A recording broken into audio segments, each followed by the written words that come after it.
Hello guys, welcome to this video. आज के video में हम लोग मोशन पढ़ने वाले हैं। अब आपको मोशन चैप्टर में बहुत सारे डाउट्स होंगे क्योंकि आप जब क्लास 9th में एंटर करते हो तब आपको वेक्टर्स, स्केलर्स, डिस्प्लेसमेंट, वेलोसिटी के बारे में नहीं पता रहता, जो लगता है कि ये कहाँ से आ गया। बट इस वीडियो में हम लोग बहुत ज़्यादा अच्छे अच्छे एग्जाम्पल से समझेंगे इस चैप्टर को एंड कोशिश करेंगे कि जल्दी से जल्दी एंड इतना कर ले कि भाई एग्जाम में अच्छा मार्क्स हो और फ्यूचर रेडी भी हम लोग हो जाए। तो सबसे पहले अगर हम लोग अपने स्लाइड्स पे आएंगे तो यहाँ पे लिखा हुआ है टाइप्स ऑफ मोशन। तो there are different type of motion, okay. और ये जो टाइप ऑफ मोशंस होते हैं इनमें बहुत सारे पार्ट्स होते हैं, ठीक है। तो जो हम लोग जनरली स्टडी करते हैं वो होता है linear motion, second is circular motion, rotational motion, vibrational, 3D motion and complex motion. इसमें से ये चैप्टर में मेजरली हम लोग दो मोशन को स्टडी करने वाले हैं, लीनियर और सर्कुलर। बाकी रोटेशनल मोशन आप जब 11th क्लास में जाओगे, 11th क्लास में जब जाओगे तब आपको रोटेशनल मोशन पढ़ने को मिलेगा। और वाइब्रेशनल तो आपको भाई अपने 12th तक आपको वाइब्रेशनल उतना पढ़ने को नहीं मिलेगा, बस नाम कहीं कहीं दिखाई देगा। 3D मोशन, 3D मोशन भी 11th में आता है, 11th में आता है। इसका 9th में हम लोग इसके बारे में जिक्र नहीं करेंगे। एंड कॉम्प्लेक्स मोशन पे आते हैं अभी। तो सबसे पहले हम लोग अब इंडिविजुअली पढ़ते हैं, समझते हैं कि ये सब है क्या। तो जो लीनियर मोशन है आप यहाँ देख सकते हो, लीनियर मोशन इसका मतलब क्या होता है। देखो, फॉर एग्जाम्पल अगर कोई भी ऑब्जेक्ट, जैसे हम लोग मान लेते हैं हमारे पास एक बॉल है और वो बस एक डायरेक्शन में मूव कर रहा है। फॉर एग्जाम्पल एक बाइक जो होता है ना, बाइक, जिसे मान लो ये बाइक ही है, ठीक है, ये बाइक है। अरे भाई मैंने कैसे लिख दिया यार, ऐसे तो नहीं लिखना चाहिए, अच्छे से लिखता हूँ। ये मान लो बाइक है, ओके। नीचे वाला अच्छा है, अभी मैं उसको डिलीट करने के चक्कर में नहीं पढ़ना चाह रहा। नीचे वाला मान लो, मतलब ये जो है एक बाइक है और आप बाइक कहीं टर्न किए बिना चला रहे हो। तो अगर आप बाइक बिना टर्न किए, पीछे से गिल्ली है मेरे, कोई नहीं। अगर आप बाइक बिना टर्न किए सीधे चला रहे हो तो वो एक वन डायमेंशनल मोशन कहलाता है। और और इसे ही हम लोग लीनियर मोशन भी कहते हैं, मतलब वन डायमेंशनल मोशन, मतलब सिंगल डायमेंशन में चलना, और उसी को हम लोग लीनियर मोशन भी कहते हैं। Second one is circular motion. अब यही बाइक में हमारे पास चक्का होता है ना, चक्का होता है, ये है व्हील, व्हील होता है। अब यही व्हील जो रोटेट करता है इसको हम लोग कहते हैं सर्कुलर मोशन। सर्कुलर मोशन और एक तरीके से समझ सकते हैं कि मान लो कि एक रोड है जो सीधे जा रहा था बट वो एक कर्व में मिला और फिर वो यूटर्न, यूटर्न लेते होगे आप लोग जरूर। तो अगर मान लो आपका बाइक है तो वो बाइक अगर चल रहा है तो चलते चलते चलते यहाँ पे जो ऐसे रोटेट करेगा ना, ऐसे करके रोटेट, ये एक सेंटर के अबाउट करेगा, ये जो सेंटर है ना। तो ये हो गया तुम्हारा प्रॉपर सर्कुलर मोशन। अब आप ये बोलोगे कि सर्कुलर मोशन अगर हो रहा है लेकिन ये तो हेमिस क्या कहते हैं उसको, हेमी सर्कुलर है या सेमी सर्कल है। तो अब सेमी सर्कल है तो फिर ये सर्कुलर मोशन होगा क्या? हाँ जी होगा। एक्चुअली सर्कुलर मोशन का एक ही टर्म हम लोग बोलते हैं कि अगर वो एक आर्क में रोटेट कर रहा है ना। अगर वो कोई आर्क, आर्क मतलब क्या होता है, मान लो ये सर्कल है तो इसका कोई भी पार्ट, ऐसे ये ले लो, ये ले लो, ये जो है ना ये वाला एरिया, इसको हम लोग आर्क कहते हैं। और अगर आर्क पे अगर कोई भी ऑब्जेक्ट मूव कर रहा है तो उसे हम लोग सर्कुलर मोशन कह सकते हैं। इसके बाद आता है रोटेशनल मोशन। रोटेशनल मोशन मैं आपको समझा सकता हूं कि आपने अपने बचपन में पता नहीं सुना होगा जरूर, और बहुत लोग खेले भी होंगे, ऐसे करके एक लट्टू आता था, है ना, जिसमें से पिन निकला रहता था और वो रोटेट करता था, है ना। तो वो रोटेशनल हो गया, तो उसे हम लोग रोटेशनल मोशन कहते हैं। तो ये लट्टू है, बहुत हाई स्पीड से वो मुड़ता था, इसको हम लोग उंगली से ऐसे करके उठाते थे। तो यही है आपका rotational motion. And vibrational motion आप क्या कह सकते हो, वाइब्रेशनल मतलब to and fro. For example एक ऑब्जेक्ट है, वो ऐसे ऐसे टन, घंटी देखे हो घंटी, जब आप मंदिर में जाते हो, है ना, मंदिर में जाते हो कैसे होता है भाई, ऐसे ऐसे, भाई ड्राइंग के लिए माफ कर देना, और यहाँ से ऐसे। तो जब आप इस पे स्ट्राइक करते हो तो ये ऐसे टन टन होता है, ठीक है, टन टन टन टन टन। तो इसे हम लोग कहते हैं वाइब्रेशनल, मतलब टू एंड फ्रो, आगे पीछे आगे पीछे आगे पीछे, ऐसा मोशन। अब आता है हमारा थ्री डायमेंशनल मोशन। ओके, सबसे पहले तो टू डायमेंशनल समझो, उसके बाद थ्री डायमेंशनल समझ पाओगे। ये बाइक था अपने पास, है ना, एक बाइक था जो सीधे जा रहा था, बट उसने क्या किया, वो सीधे ना जाने की जगह पे वो ऐसे टेढ़ा जाने लगा। फॉर एग्जाम्पल अगर आपका रोड ऐसे है, ठीक है, ये रोड है, तो वो ऐसे टेढ़ा जा रहा है। और अगर इसको हम लोग एक्स और वाई एक्सिस में तोड़ दें, मतलब क्या, अगर मान लो ये एक्स एक्सिस है ना, और ये वाई एक्सिस है ना, तो ये क्या कर रहा है, एक्स और वाई दोनों एक्सिस में मूव कर रहा है। पहले क्या बस सिंगल एक्सिस में एक्स में मूव कर रहा था, पहले एक्स में मूव कर रहा था, अब ये पूरा आपका दोनों में मूव कर रहा है। तो इसको हम लोग कहते हैं 2D मोशन। है ना। और 2D मोशन में हमारा ऑब्जेक्ट एक प्लेन में मूव करता है, फॉर एग्जांपल एक पेपर में मूव कर रहा है एक्स वाई के प्लेन में। लेकिन मान लो कि ये ऐसे टेढ़ा मुड़ रहा था और ये टेक ऑफ कर गया, एयरप्लेन की जैसा टेक ऑफ कर गया, तो ये ऊपर भी जाने लगा, ठीक है, ऊपर जेड एक्सिस में। जेड एक्सिस कहते हैं उसको, मतलब क्या, ऐसे होता है, देखो ये और ये, है ना, तीनों एक्सिस ऐसे ऐसे परपेंडिकुलर होते हैं, परपेंडिकुलर होते हैं। ये हो गया एक्स, ये हो गया वाई, ये हो गया जेड। तो अगर आपका ऑब्जेक्ट ये तीनों में मूव कर रहा है ना, जस्ट लाइक एरोप्लेन, वो भी टेढ़ा, तो उससे हम लोग 3D मोशन कहते हैं। ये कॉम्प्लेक्स होता है थोड़ा, मतलब यहाँ पे जो कॉम्प्लेक्स मोशन लिखा है वो नहीं है, बट ये थोड़ा मतलब डिफिकल्ट होता है उसको समझने के लिए। दैट्स व्हाई इसको हम लोग अपने, आप जब जेई या नीट का एग्जामिनेशन दोगे या 12th में आओगे या 11th में आओगे, तब आपको इसके बारे में थोड़ा जानने को मिलेगा, आप तब उसको पढ़ोगे। कॉम्प्लेक्स मोशन आता है। अब ये बियॉन्ड ऑफ स्कोप है, बियॉन्ड ऑफ एजुकेशन स्कोप, मतलब आप इसको पढ़ नहीं सकते क्योंकि ये थोड़ा कॉम्प्लेक्स होता है। फॉर एग्जाम्पल आपने एक जार लिया, यहाँ पे आप देखो एक जार देख पा रहे हो, जार। अब ये जार में जो हमारे मॉलिक्यूल्स हैं, मॉलिक्यूल्स इधर उधर मूव कर रहे हैं, बट कोई नहीं बता सकता कि ये कौन से डायरेक्शन मूव करेगा, कैसा मोशन है, यू कांट टेल। आप इसको डिफाइन नहीं कर सकते, आप इसको लीनियर मोशन भी नहीं कह सकते। ये कभी लीनियर मोशन भी कर सकता है, कभी 3D भी कर सकता है, कभी सर्कुलर रोटेशन वाइब्रेशन, सब कुछ कर सकता है। तो आप इसको डिफाइन नहीं कर सकते कि हाँ भाई ये कौन सा मोशन है। तो इसको हम लोग कॉम्प्लेक्स मोशन करते हैं, हम लोग इसको भी पढ़ेंगे नहीं एक्चुअली में, तभी हम लोग इसको भी नहीं पढ़ने वाली है सबको, बट इसको तो हम लोग पढ़ेंगे ही नहीं, 12th में भी नहीं पढ़ेंगे, आगे का नहीं पता मेरे को भाई। आगे पता चला पीएचडी वगैरह में पढ़ लो तो वो तो नहीं कह सकते, बट नहीं पढ़ सकते यार, कैसे पढ़ सकते हैं। इलेक्ट्रॉन्स का मूवमेंट, अगर आप 10th क्लास में जाओगे आप लोगों को इलेक्ट्रॉन्स के बारे में जानने को मिलेगा, चार्जेस के बारे में। तो इलेक्ट्रॉन्स का मूवमेंट भी हम लोग कॉम्प्लेक्स में ही कंसिडर करेंगे, हम लोग को नहीं पता कहाँ जाने वाला, हम लोग इसमें सिर्फ एवरेज का यूज करेंगे। जब भी हम लोग मूवमेंट ऐसे पढ़ेंगे तो उसमें हम लोग एवरेज यूज करेंगे। एवरेज का मतलब क्या, कि अगर मान लो 1 करोड़ पार्टिकल्स हैं तो हम लोग उसका एवरेज डिस्टेंस निकाल लेंगे कि वो एवरेज कितना पास कर रहा है। ये तो वैसे बात रही आपकी क्लास 12th की, मैंने आपको भी झलक दे दिया, आप आगे जाओगे आप इसके बारे में पढ़ोगे।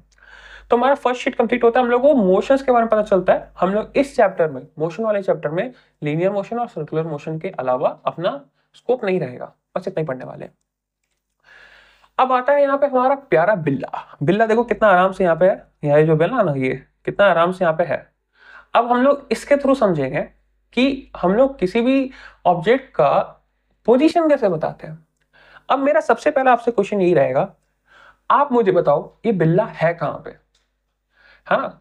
अब आप बोलोगे कि बिल्ला कहाँ है, तो आप इसका आंसर क्या दोगे, आप यही आंसर दोगे कि भाई पहले बता, तो कुछ है ही नहीं आसपास, कुछ है ही नहीं, किसके बताऊंगा, पूरा तो प्लेन बैकग्राउंड है। कुछ भाई कुछ होता, कुछ ऑब्जेक्ट होता तो बोल देता मैं इसके पास है। फॉर एग्जाम्पल अगर आपके पास डिलीवरी बॉय आता है कोई भी, तो आप उसे क्या बोलते हो कि ये नाले के पास है, ये घर के पास है, ये है वो है, मतलब आप बताते हो ना स्कूल के पास है, मंदिर के पास है। बट आपके पास मान लो कहीं मंदिर ही नहीं हुआ, आपके पास कुछ नहीं हुआ, तो आपको लोकेट करने में बहुत प्रॉब्लम होगा। सो यही वो बिल्ले के साथ प्रॉब्लम हो रहा है, आप लोग उसको लोकेट नहीं कर पा रहे, आप लोग उसको देख पा रहे हो, आप लोग उसको फील कर पा रहे हो, बट आप उसको लोकेट नहीं कर पा रहे हो। सोचो कितना बुरा बात है। तो ये बिल्ला मायूस हो गया है, बट अगले स्लाइड में बिल्ला खुश हो जाएगा। क्यों खुश होगा, क्योंकि उसके सामने आ गया एक पोल। अब ये जो पोल है, अब आप बता सकते हो कि हाँ भाई बिल्ला जो है ना पोल के पास है, चलो अच्छी बात है बिल्ला पोल के पास है। बट अब वापस से मैं आपसे क्वेश्चन पूछूंगा, कितना पास है। क्या बस पोल के पास है बोल देने से काम चल जाएगा। आप डिलीवरी बॉय को बुलाओगे अपने घर के पास, आप बोल दोगे कि ये घर के पास है, तो क्या वो घूमते रहेगा क्या तब तक, कहाँ है खोजो खोजो, बहुत सारा डायरेक्शन हो सकता है, कितना पास, क्या पता उसके रिलेटिव में पास होता होगा कि 1 किलोमीटर के अंदर है, और आपके रिलेटिव में पास होगा कि भाई पास है मतलब क्या 10 मीटर दूर होगा। तो पास कोई एक अच्छा टर्म नहीं है बताने के लिए, तो इसीलिए आपको बताना जरूरी है कि कितना पास है, और वो आप इस स्लाइड में नहीं बता पाओगे कि कितना पास है। सो फॉर दैट अगले स्लाइड पे चलते हैं। अब आ गया स्केल। अब ये जो स्केल है आपको हेल्प करेगा बताने में कि बिल्ला कितना दूर है आपका पोल से। आप बता सकते हो कि हाँ भाई लगभग 2.5 यहाँ कुछ आ रहा है ना, यहाँ कुछ आ रहा है 2.5। थोड़ा कलर चेंज करें क्या, रेड करते हैं, रेड अच्छा दिखता है इस पे, ठीक है। ये देखो ये है यहाँ पे 2.5 पे, 2.5 पे स्टार्ट हो रहा है। एक्चुअली बिल्ला का पैर तो 4 पे है भाई, ये देखो 4 पे पैर है, और दूसरा पैर भी 7 पे है, तीसरा पैर भी अराउंड 4 पे ही कह लो, ये जो है ना 4 ही है ना। बिल्ला कितना प्यारा है यार, इसका आंख लाल कर दो क्या, खूनी बिल्ला।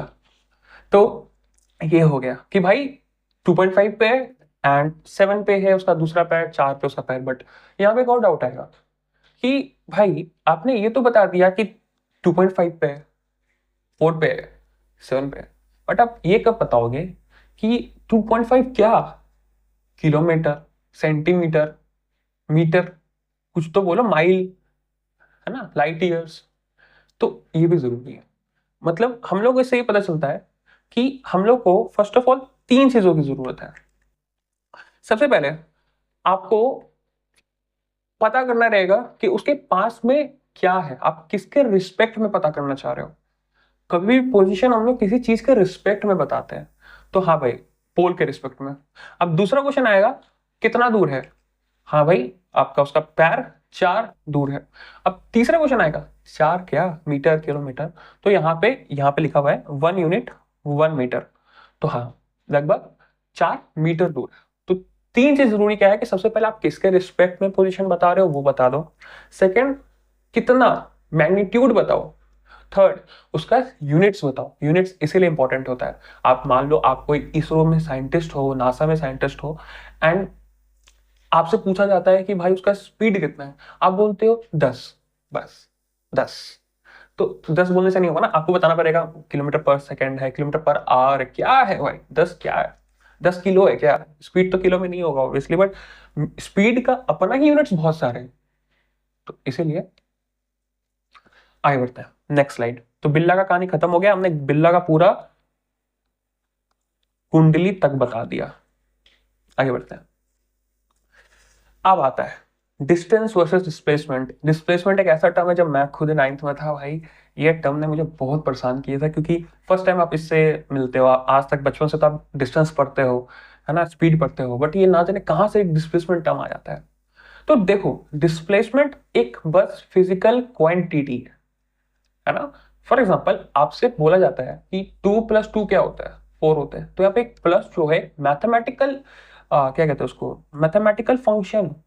वैसे ही डिस्प्लेसमेंट एक फिजिकल क्वांटिटी है जिसको एक डिफाइन किया गया है कि हाँ भाई यही है, बस इतना जान लेना है, आगे बढ़ना है, इसके अलावा इस पर कोई दिमाग माथा पीछी नहीं करना। यहाँ पे आप देख सकते हो, यहाँ पे एक ऑब्जेक्ट है, मान लेते हैं कि तुम ही हो, है ना, ऐसे ऐसे ऐसे ऐसे तुम हो ये, ठीक है। तुम यहाँ से ऐसे जाते हो, नीचे आते हो, यहाँ जाते हो, और तुम यहाँ पहुंच जाते हो। अब मैं पूछता हूं कितने चला, तुम कितना चला, है ना, तुमने कितना डिस्टेंस ट्रेवल किया। तो ये बहुत इजी है कि 10 + 10 + 10 आप लिख दोगे, टोटल 30 मीटर्स बोल दोगे। देखो यहाँ पे मीटर मैंने जानबूझ के लिखा कि ऐसा यूनिट बता दो, नहीं तो 30 क्या होता है भाई, कुछ तो ऐसा ही देना पड़ेगा ना। तो 30 मीटर इसने चला डिस्टेंस।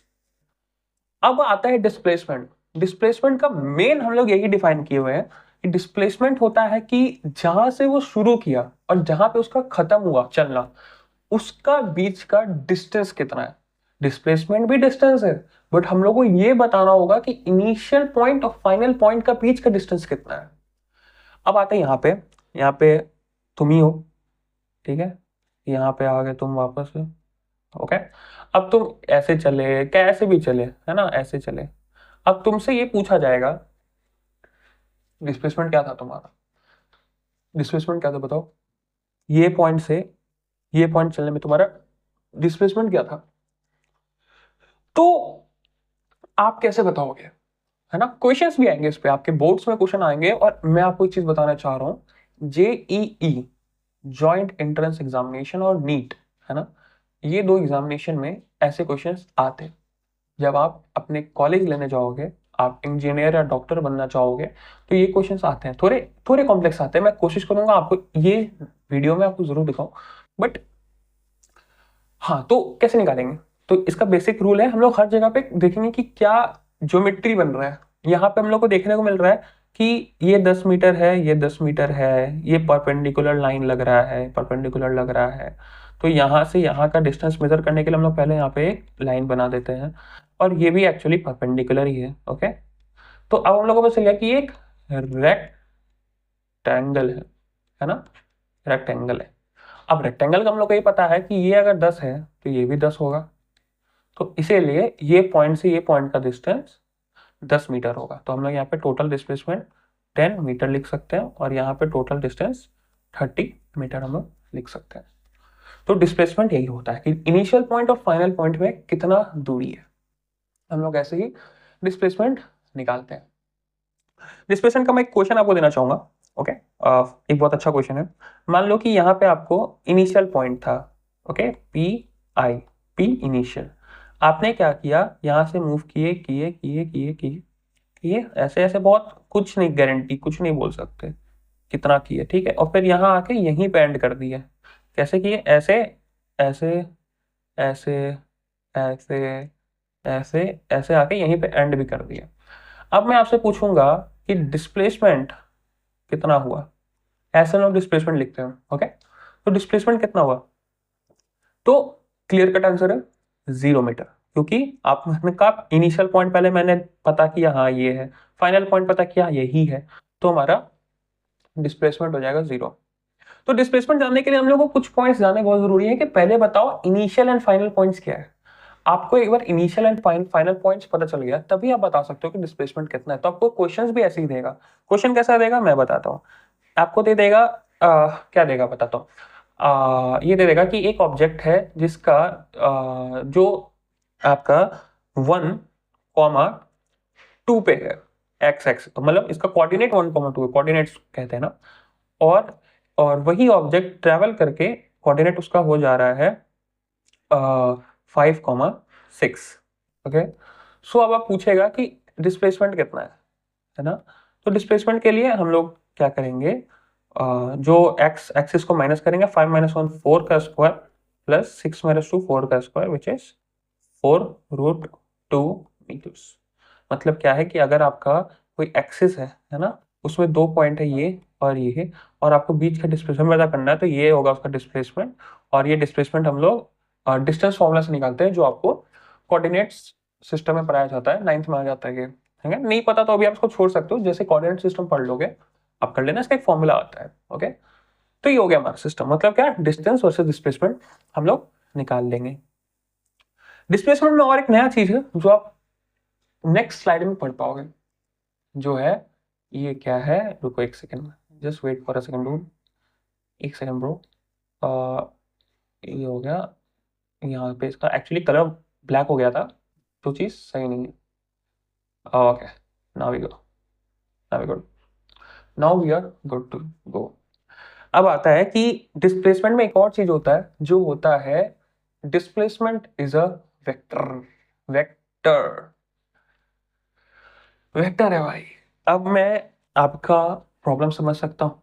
आपको थोड़ा लग रहा होगा कि भाई क्या हो रहा है यार, डिस्प्लेसमेंट आया जो कुछ पता नहीं था, कुछ तो समझा, आप समझ आ रहा थोड़ा थोड़ा, अब वेक्टर आ गया। तो हाँ, आपका क्लास 9th में अप एंड डाउन चलता रहेगा, बट यही इसका मजा है, इंजॉयमेंट ही यही है कि आपको रेगुलर ग्राइंडिंग करना होगा, कुछ नया सीखना पड़ेगा, क्योंकि आगे इसमें और मजा आएगा, मजा भी आएगा, क्वेश्चंस मैं दूंगा, बहुत मजा आएगा। तो vector and scalar expect of comparison, comparison of distance and displacement. मतलब क्या कि हम लोग डिस्टेंस एंड डिस्प्लेसमेंट को, हम लोग उसका एक एक्सपेक्ट है, मतलब उसका जो डिफरेंस है, हम लोग वेक्टर एंड स्केलर के हेल्प से पता कर रहे हैं। अब पहले वेक्टर एंड स्केलर क्या होता है, यहाँ पे क्या लिखा हुआ है, we get more information about a physical quantity. Okay, how, they have magnitude and direction. Okay, magnitude and direction, बढ़िया। Direction can be specified by plus और negative sign for our classes. ये बहुत इंपॉर्टेंट पॉइंट है 9th के लिए, बस 11th में अलग आएगा, तो डिफरेंट होगा, ये तो रहेगा ही, एक्स्ट्रा एडिशन होगा इसमें। एग्जांपल डिस्प्लेसमेंट है इसलिए मैं पढ़ा रहा हूँ, वेलोसिटी, एक्सेलरेशन, फोर्स। ओके, इसके लिए मैं आपको फटाफट से नेक्स्ट स्लाइड लेके जाता हूँ वेक्टर समझाने के लिए। पहले वेक्टर समझो तब जाकर डिस्प्लेसमेंट समझोगे।